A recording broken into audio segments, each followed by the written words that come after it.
usicheze na kifo.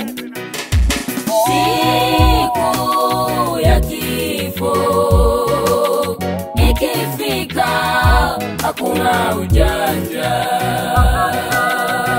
Watauchukua mwili wangu wauweke ndani ya jeneza. Huo ndio utakuwa mwisho wangu. Watauchukua mwili wangu wauweke ndani ya jeneza. Huo ndio utakuwa mwisho wangu. Rafiki zangu na wazazi wangu, hapo ndipo watalia sana. Watauchukua mwili wangu wauweke ndani ya jeneza. Huo ndio utakuwa mwisho wangu. Watauchukua mwili wangu wauweke ndani ya jeneza. Huo ndio utakuwa mwisho wangu. Niulize mwenye dhambi, wewe ukifa leo utakuwa mgeni wa nani wewe? Matendo unayoyatenda mwenyewe unajua, utakuwa mgeni wa nani wewe? Niulize mwenye dhambi, wewe ukifa leo utakuwa mgeni wa nani wewe? Matendo unayoyatenda mwenyewe unajua, utakuwa mgeni wa nani wewe?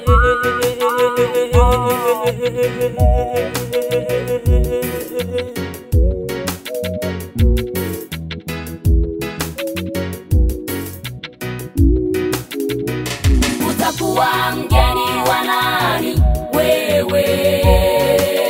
Siku ya kifo ikifika, utakuwa mgeni wa nani wewe? Siku ya kifo ikifika.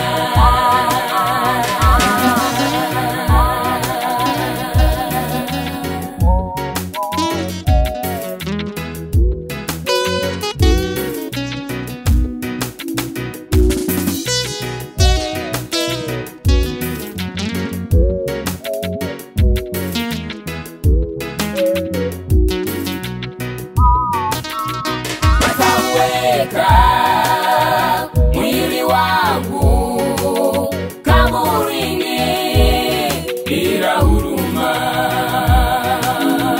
Wataniacha mimi peke yangu, sitarudi duniani tena. Watauweka mwili wangu kaburini bila huruma. Wataniacha mimi peke yangu, sitarudi duniani tena. Sisi tuliokoka, hata tukifa leo tutakuwa wageni wa Yesu sisi. Tutakuwa wageni wa Yesu sisi. Siku ya kifo ikifika, tutakuwa wageni wa Yesu sisi. Siku ya kifo ikifika, tutakuwa wageni wa Yesu sisi. Siku ya kifo ikifika, tutakuwa wageni wa Yesu sisi. Siku ya kifo ikifika.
irayo bagenzi aheza nijoro tuzahurirayo bagenzi aheza nijoro tuzahurirayo bagenzi tuzahurirayo bagenzi aheza nijoro tuzahurirayo bagenzi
waduciriye ingero kugira tubeho ntiwadutaye watugumye hafi muvyeyi ntituzibagire ibyiza wadukoreye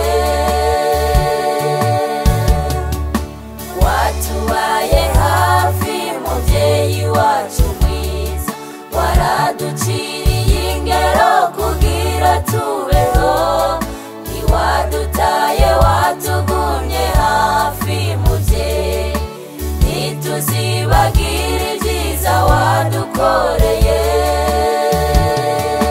niwigire wari ntwari mu muryango wari intore mu babanyi n'abagenzi wari umunyamahoro ntiwashwana n'abantu tuziko tuzohurira iwacu mw'ijuru niwigire wari ntwari mu muryango wari intore mu babanyi n'abagenzi wari umunyamahoro ntiwashwana n'abantu tuziko tuzohurira iwacu mw'ijuru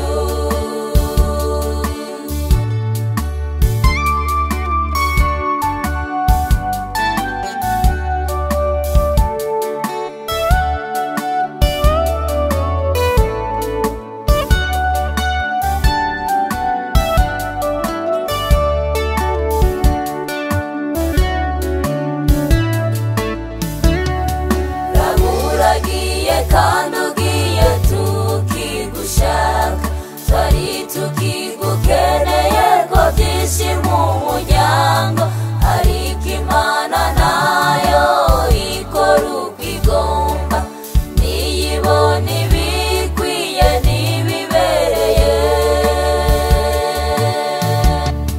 uraguragiye kandi ugiye tukigushaka twari tukigukeneye ko byinshi mu muryango ariko imana nayo ikora uko igomba niyibona ibikwiye n'ibibereye niwigire wari ntwari mu muryango wari intore mu babanyi n'abagenzi wari umunyamahoro ntiwashwana n'abantu tuziko tuzohurira iwacu mw'ijuru niwigire wari ntwari mu muryango wari intore mu babanyi n'abagenzi wari umunyamahoro ntiwashwana n'abantu tuziko tuzohurira iwacu mw'ijuru mana yo mwijuru uri ivyizigiro vyacu ni wewe waremye umuntu kandi igihe kigeze wamushingiye mu isi aca akugwaho nico gituma turi muri kino kibanza dusenge rero ibikorwa byose bigomba bikorwe hano dusengeye n'ijambo ryawe kandi aba bantu bose bari hano turabasengeye ngo bazigame ibi bikorwa bikorwe mu mutekano kandi ubandanye no kuremesha uyu muryango n'ishengero natwebwe twese turemeshwe nawe na cyane cyane kandi abantu bose baronke kugira ivyizigiro kuko inyuma y'iki gihe kigoye iwawe niho hari umunezero kandi uzohagarika ikigandaro n'urupfu twagukengurukira urakoze mu izina rya Yesu Kristo umukiza wacu amen.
ijuru mwijuru tuzamari hosiyana mwijuru hosiyana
bazokoranira hirya mwijuru bajya butsurutsi uwo muzi wimerera hazobumburwa igitabo cyanditswe mwabakijijwe mu mazina y'abijyanje ririmo maze meje korera muri isi azanyemerera kuja mwijuru uwo muzi wimerera azobumburwa igitabo cyanditswe mwabakijijwe mu mazina y'abijyanje ririmo.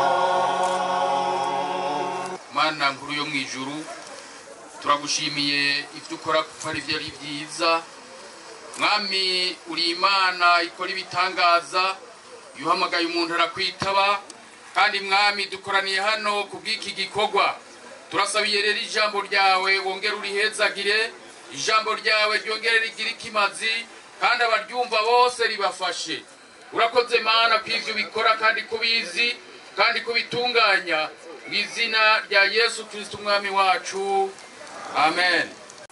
Turabe ijambo ry'Imana ryanditswe mu cete ca mbere Paulo yandikiye abikorinto igice ca 15 ku murongo wa 51 kubandanya kugeza kuri 5 babarire akabanga ntituzosinzira twese ariko twese tuzohindurwa mu kanya gato mu kanya nk'ako gukubita ingohe aho inzamba y'iherezo izovugira kuko inzamba izovuga abapfuye bakazurwa batagisubira kubora natwe tuzohindurwa kuko umubiri ubora ukwiye kuzokwambara ukutabora kandi umubiri upfa ukwiye kuzokwambara ukudapfa ariko uwubora niwamara kwambara ukutabora n'uwupfa niwamara kwambara ukudapfa niyo hazoshika rya jambo ryanditswe ngo urupfu rumizwe n'intsinzi. Warupfuwe intsinzi yawe iri hehe? Warupfuwe uruboyi rwawe ruri hehe? Ibyaha nivyo ruboyi rw'urupfu kandi ubushobozi bw'ibyaha nivyagezwe ariko Imana ishimwe iduha gutsinda kubw'umwami wacu Yesu Kristo amena. Turavuga ngo Yesu ashimwe naho bimeze uko. Tuvuze ngo Yesu ashimwe tuba tugize ikosa. Nta kosa ririmo kuko ijambo ry'Imana ritubwira ngo ivy'Imana igomba nivyo biki? Nivyo vyiza. Usomye igitabo ca mbere ca Samueli igice ca 2 ku murongo wa 6 havuga ngo Uhoraho niwe atuma umuntu agira hanke apfa kandi niwe atuma Imana ihabwa icubahiro. Nukuvuga iyo bishitse haba hageze ko umuntu ataha. Umuntu wese arafise imyaka imisi yagerewe kuba kuri iyi si. Murabinyemerera? Imana nibihererwe icubahiro. Atari uko abantu baba baraheze kuko umuntu abaho abandi bifuza ko apfa benshi. Hariho n'ivyo twize mu kigronome vyitwa kwankanya, mu kibirigi bavyita de mariage, ni ugukuraho bimwe ibindi bigasigara. Ivyo Imana irabikora. Ni ukuvuga rero iyo umuntu yimbura akimbura ibiharage akimbura imyumbati akimbura ibigori ari utunze ibitungwa akarya akagurisha akagira gute, ivyo biba biheze nta rubanza. Mugabo itandukaniro ry'umuntu n'ibintu canke n'ibikoko nuko inyuma y'imbura ry'abantu hari iki hariho urubanza. Ubutumwa bwiza bwa Yohana igice ca 3 umurongo wa 18 havuga ngo abizera nta rubanza ruzogera. Yesu nashima. Turagushima nyenijoro n'isi. Wuguruye nta wugara kandi wugaye nta wugurura. Iyo uvuze biraba, iyo utegetse birakoreka. Imigabo yawe ni myiza. Turazi intumbero ufitiye abizera ko ari myiza. Turaguhaye icubahiro kuri uyu munsi uri hejuru. Turakwinginze nk'Imana ngo urushirizeho kwiyereka uwo ari we wese amenye yuko kuri iyi si ikintu cyose akora canke avuga canke yiyumvira kizoca imbere y'urubanza ni mu izina rya Yesu. Tugeze ku gice kigira 4 aho tugiye kumva akahise mu buryo butandukanye bujanye n'ivyo uyu mukozi w'Imana yatuvuyemo tutamwanga. Twagomba duhe kaze abadushikiriza ubuzima bwiwe bwa hano kuri iyi si gushika itarike ya nyuma n'isaha ya nyuma, hanyuma yaje gukurikira ibishinga nahe bijanye n'ivy'ibikorwa vy'Imana yakoze, hanyuma haje gukurikira ibishinga ntahe bindi byo kumushingira intahe uhereye mu majambo ya nyuma yagiye abwiye abakozi b'Imana bakorana canke mu muryango ico bamuboba bamushingira ko intaye kugira ngo tuve ngaha tuvyumvise. Nuko turabaye kaze umukozi w'Imana atanguke. Yesu nashimwe.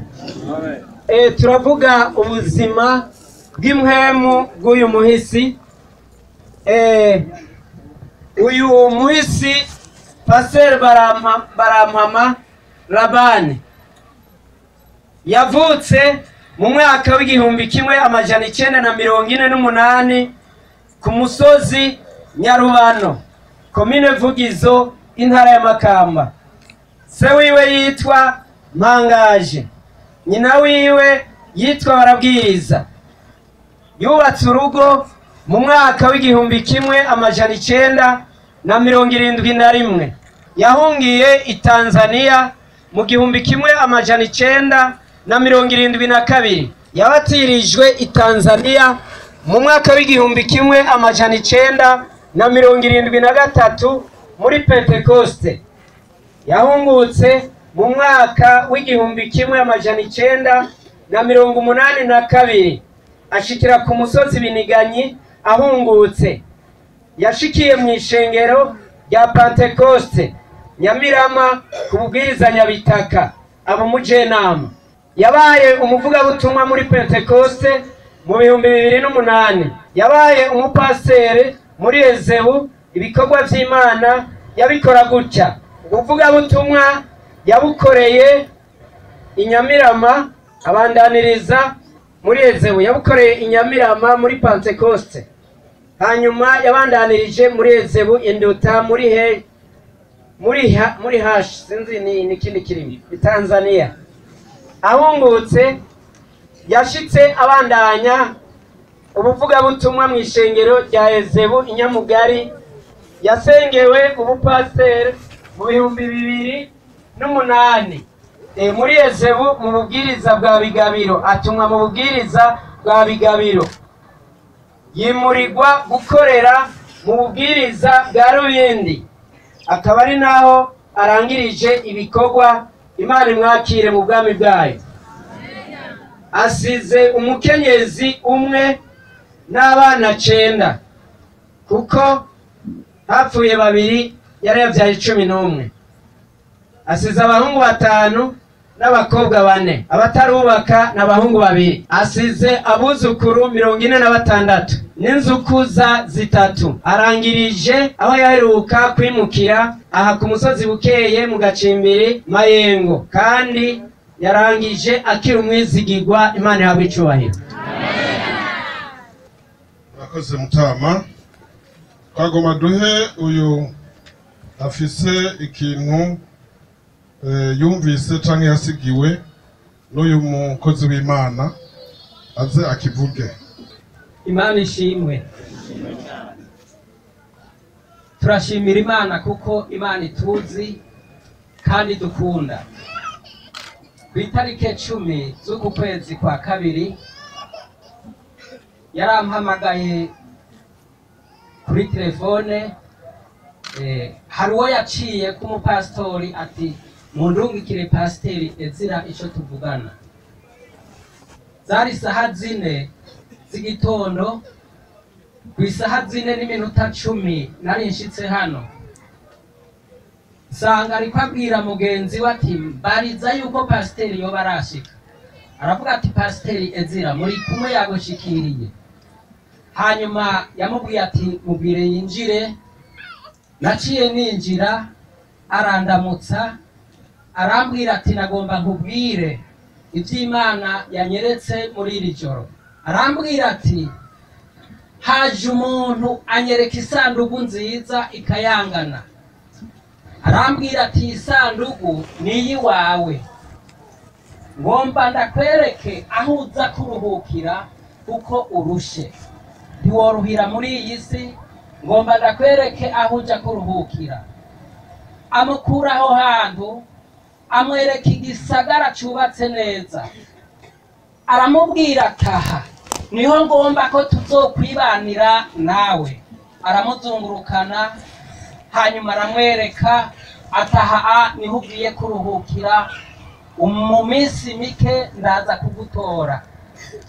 Tukiriko turavugana ivyo namubwiye nti Imana irakoze. Hanyuma acazana ukuboko aransezera, ndamubwira nti banza urindire gato tubanze dusenge Imana. Nashimye Imana nkenguruka kuri ayo majambo ambwiye.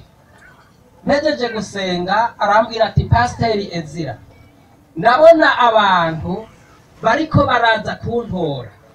Genda umbwirire bajya abapasitori twakoranye bose n'abajya bahora baza kunsuhuza muri kumwe, ubansezerere, unsezerere n'abakozi n'ishengero uzoba ubonye urinsezerere, jewe ndatashe ngiye kuruhuka. Yambwiye ayo majambo, aca azana ukuboko ansezera ubugira kabiri, hanyuma aca arambwira ati niwisubirire aho waruri. Nayo majambo yambwiye nanje ndizera ko uyu munsi ari mu ijuru avyagiye iburyo kwa data, kandi niwizera nanje nkizera tuzomubona.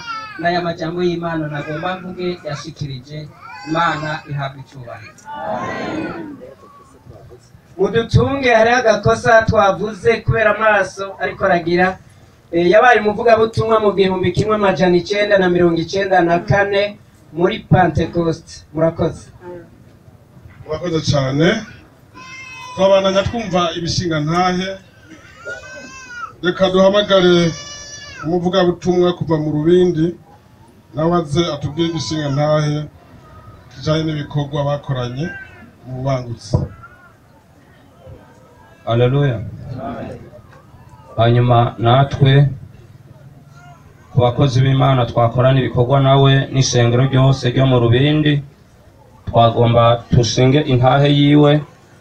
Umutama wacu yashitse mu bubwiriza bwa Rubindi kwigenekerezo rya 16 kwezi kwa mbere 2018. Ashitse mu Rubindi yatanguye gukora ibikorwa by'Imana, asubiramwo urusengero neza, yongera asiga impome z'urusengero, yubakisha karutari, yongera asiga no hasi isima mu rusengero. Ivyo byose yabikora harimo no kwitanga kwiwe, ishengero naryo rigakora ryisunga uko kwitanga kwiwe. Yari umukozi w'intungane yakunda ibikorwa by'Imana n'ishengero, yitangira ishengero kugira arishire ku murongo. Nta ngorane yari afitanye n'abavugabutumwa biwe canke ishengero ryiwe, kuko yahanura neza impande zose ataburyarya burimwo. Yafasha imfuvyi n'abapfakazi, kandi yatemberera ishengero mu ntumbero yo kuriremesha. Igihe yari ku musego aremvye cane, hari ku itarike 19, hari ku munsi wa mbere,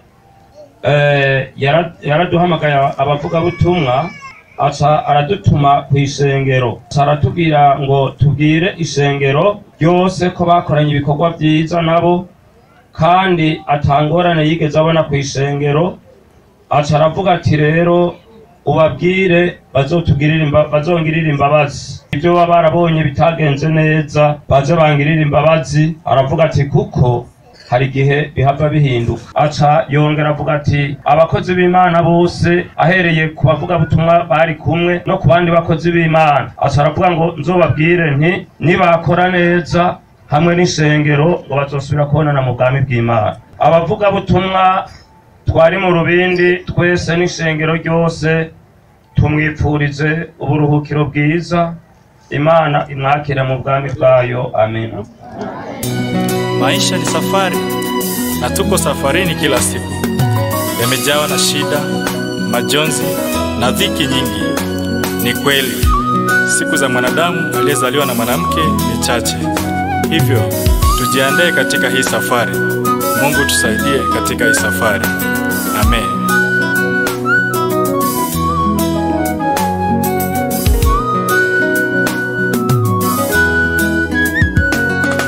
Sisi tulikuwa tumeona nyota angani, sisi tulikuwa tumeona nyota ya asubuhi, sisi Sisi tulikuwa tumeona nyota inang'aa, sisi tulikuwa tumeona umepambazuka.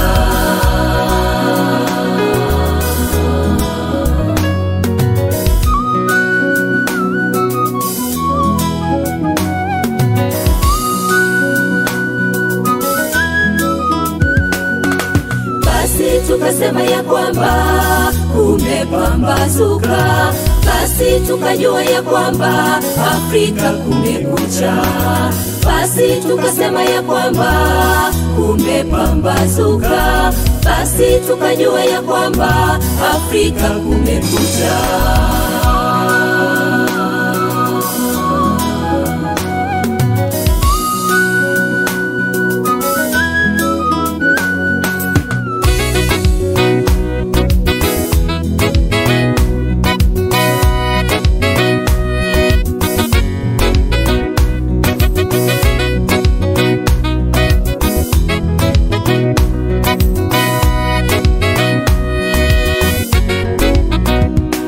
Baba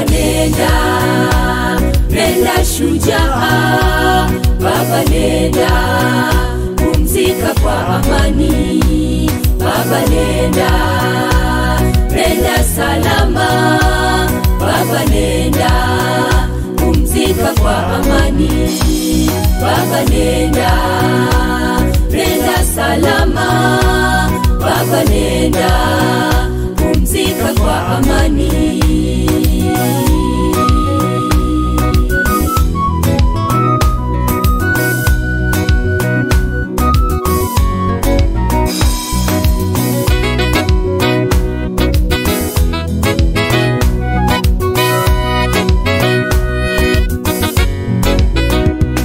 Baba nenda shujaa, Baba nenda pumzika kwa amani. Baba nenda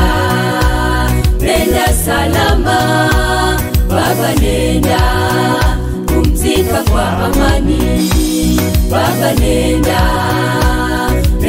salama, Baba nenda pumzika kwa amani.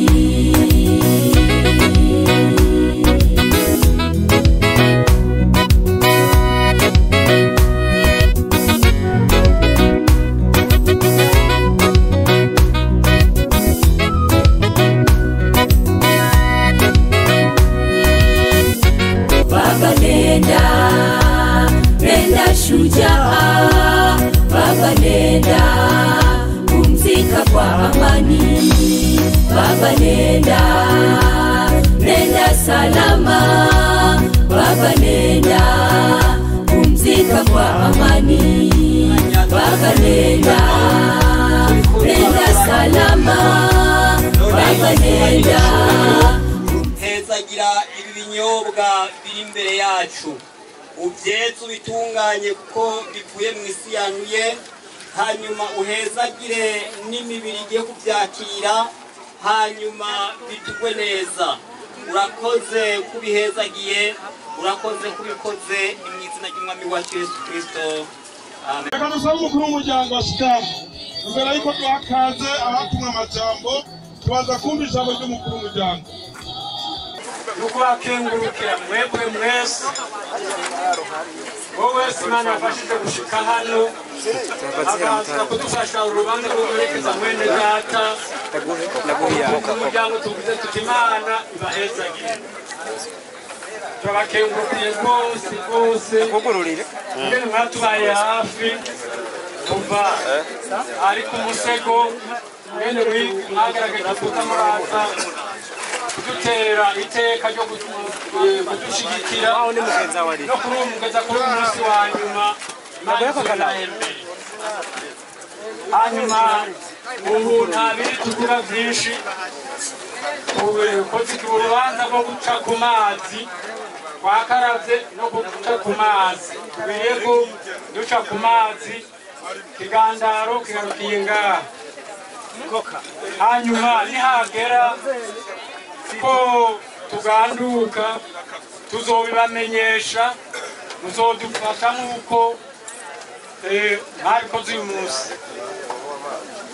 anatsinda ni ugufashanya ni mu buryo bwo gucana umukozi iciza cyabyo ni uko atanumwe azorusimba turashimiye abakozi b'Imana abatanya babanye bakoranye n'uwo mutama nyakwigendera turashimiye abavugabutumwa bafashanije mu bikorwa byo kurongora ishengero ubuvugabutumwa turashimiye abakristo bose bo mu mpande zose turashimiye uwo wese yashitse hano mu ncamake arukije ngaho Imana baduhezagire tuzoba twongera muhezagirwe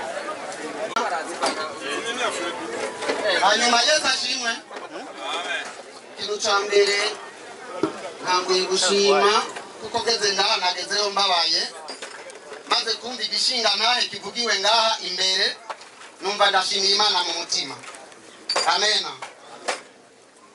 rero nashitse hano mu izina ry'umugwi witwa AOM mu perezida wawo Nduwimana Alfaxade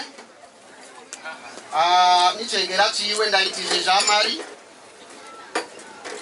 na komite yose igize uwo mugwi wa AOM n'abamambure bose bayigize benshi muri bo ntibari hafi ariko muri uwo mugwi dusanzwe turi kumwe n'ababene data mubona duhagararanye Johnson na Felix mwenyekiti Nduwimana Alfaxade no mu izina ry'icegera ciwe na komite yose twarumvise ko hari inkuru mbi twese turababara rero bene data Felix na Johnson n'umuryango na twese turi hano tureme mu izina rya Kristo Yesu abapfa bapfira mu mwanya amena none rero kubera tusanze tuzi ko abaye ikintu nk'iki arakenerwa ipeteroli muri uwo mugwi rero bandungitse muze kuremesha ndahashike nzane niyo peteroli rero ngombye kuyibashikiriza mu izina rya Kristo Yesu no mu izina ry'umugwi Yesu abahezagire hanyuma mu izina ry'abakozi b'Imana natwe turashimiye Imana uyu mwene data tuvuyemo barampamara abana twakoranye neza cyane ibikorwa by'Imana kuva rinduta nino nuko bamushingiye intahe cyagenda neza twabonye ko ari byiza natwe tujya hamwe tukagira akabahasha twoza gushikiriza umuryango usigaye mu izina rya mugenzi wacu atuvuyemo baramamara abani umupasitori yitavye Imana yagiye tumukunda twamabuze tutamwanga kandi twashimye ko mushinga ntahe yaciye mu nzira tuzi kandi twemera nuko hanyuma muri make tukaba tuje gushikiriza iyo bahasha mu izina ry'abakozi b'Imana bo mu Rubindi n'ishengero ryose ryo mu Rubindi turabakengurukiye guhera ku bakozi b'Imana ndetse abantu mwese mu cyubahiro cyanyu muri hano mwaje kudufasha runo rubanza turabashimiye cyane turabakengurukiye tuvuga duti n'abandi atari twebwe muzobabe iruhande cyangwa muzobafashe urubanza nkuru mudufashije twagomba kuvuga nk'abakozi b'Imana n'ishengero ryo mu Rubindi murabona ahavuye umutama canke umuntu akuze murazi namwe ikihasigara twebwe dusigaye turi abana dusigaye urumva turi imfuvyi kubwibwe twagomba dusabe abakozi b'Imana musigaye abatama cyane cyane ndiko ndabwira ko mwotuba hafi kuko mu Rubindi dusigaranye ikibazo kidasanzwe murabizi ko hariko harakorwa ibarabara rya Etienne Turuwa tanye urusengero rwo mu Rubindi mugabo kugeza uyu munsi abantu biyandikishije kuri icyo kibanza ntabo tubuzi kuko twebwe tugize ngo tuvuge batwamirira kure bakadutariye. Icyo kibazo rero turakikuze abatama mucumve musigaye mutube hafi kuko turi abana dusigaye ni mwebwe wo kutuba hafi na cyane cyane kugira ngo kumbure natwe tureme ko dusigaranye n'abatama. Twese turabakengurukiye, Imana ibahezagire. Amina. Twebwe hano jewe mpagaze hano mu izina ry'ishengero ya Muyange ya mbere. Muyange ya mbere tumaze kumva iyi nkuru mbi, dusanzwe turi kumwe dufatikanije ibikorwa by'Imana n'umwana umwe mu bana uyu munsi afise yitwa Sabimana Johnson. Natwe byaratubabaje tukatubona ko uyu munsi uri hejuru twoza kumushigikira, twongera dushigikira uyu muryango. Natwe nk'uko imigigwa y'abarundi imeze twaje twitwaje udutoro, hanyuma Imana ishishikare kubazigama no kubaremesha. Murakoze cyane kandi bafashe benshi igihe baza kurubanza rw'uyu munsi none ijuru basengana amahoro kandi bariko barava mu ikibanza amahoro. Turasavye uko baje amahoro n'urugendo bazakugira basubira mu miryango yabo baze gushira amahoro n'ingabo imitego yose kukwariza zitamuzikurweho, hanyuma tuza kumva inkuru ko abantu ngaha mu rubanza bose bashyize amahoro uzobugize neza. Turabigusavye atize kugira ububasha tubisanze mu izina rya Yesu umwami wacu. Amen.